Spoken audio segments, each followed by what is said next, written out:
The Israeli government has killed 37 people in their defense against homes and mosques in Gaza.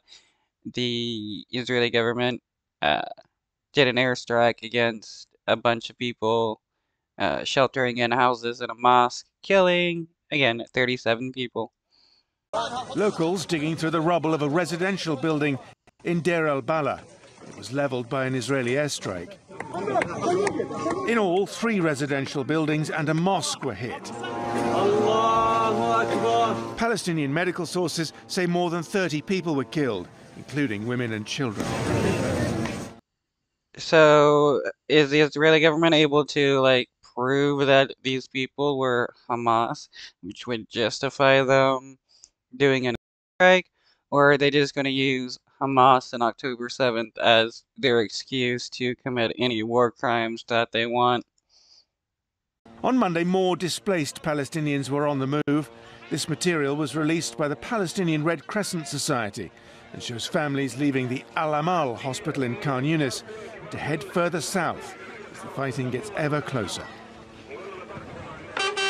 There are now fears Israel's offensive is about to move towards Rafah at the very southern end of the Gaza Strip. For weeks it has been filling up with civilians. Over half the enclave's population is now sheltering there. There is nowhere else.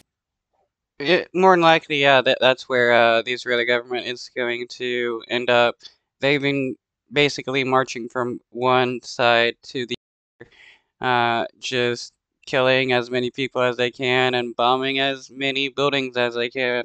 Again, there's what, like 80% of the infrastructure destroyed, millions of people starving and displaced, while 25,000, probably 30,000 civilians now that have been killed.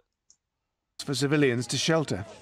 In recent days, thousands of Palestinians have continued to flee to the south, which is already hosting over half the Gaza's population of some 2.3 million people. Most are living in makeshift structures, tents, or out in the open.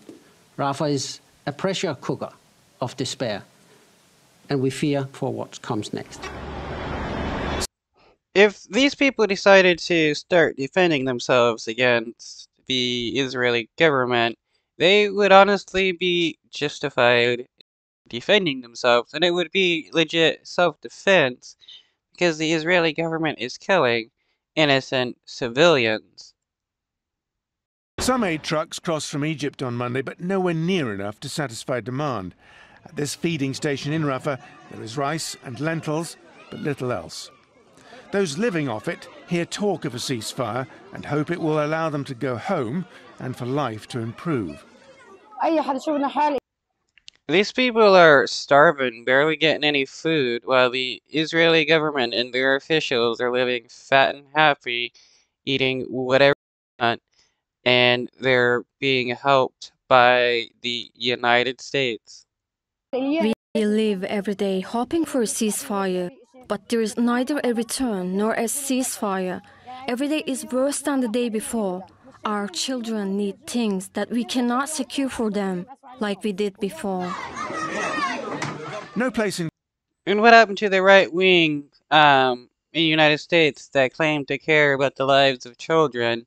Here, millions of kids are starving, thousands are being killed, millions displaced, hundreds of thousands injured, yet the right wing doesn't care about them.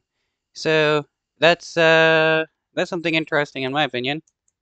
Gaza is entirely safe, but Rafah has been safer than most. But unless there is a ceasefire,